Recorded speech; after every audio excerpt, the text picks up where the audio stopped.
Maagang swerte to. Magabi yung mga gulong, bakit biglang ganyan? Bumapa agad. Dapan-dapa.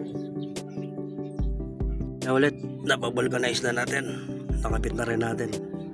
Ito namimili si mama. Si mama namimili na. Hinahanap niyo, ma? Ha?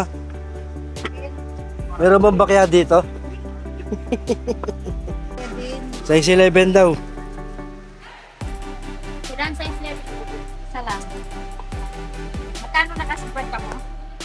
Isang piraso lang daw. Ano po ba hinahanap niyo, ma?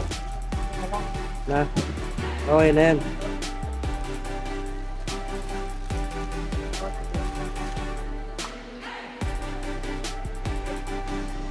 Tinototal na yung kinuha ni mama. Ayan, tinototal na yung kinukuha niya. For today's video, magtatanong tayo kung meron silang buhangin. Kung magkano yung kilo ng buhangin. Kailangan nyo po, sir? Meron kayo yero dito? Ay, wala mo po, sir. Walang yero? Wala. Yung pako na meron na walang ulo, meron? Wala din po. Wala rin. Wala Buhangin, po. wala rin buhangin, no? Per kilo. Wala po. Ano lang po kami dito? Hardware tools lang po kami. Wala Tsaka yung semento, 1/4 ganyan. Mga wala graba, din po. Wala din po. wala rin. Mixer, wala rin. Wala. Tools lang po yung meron kami. Ah, ganun ba Kaya yun? mo sasuggest ko sa boss ko maglagay ng Oh, sige. Wala guys, wala silang buwangin dito. Wala daw per kilo.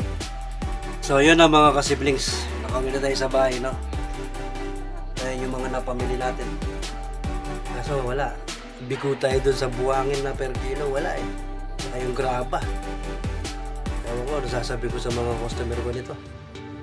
Bahala na mamaya.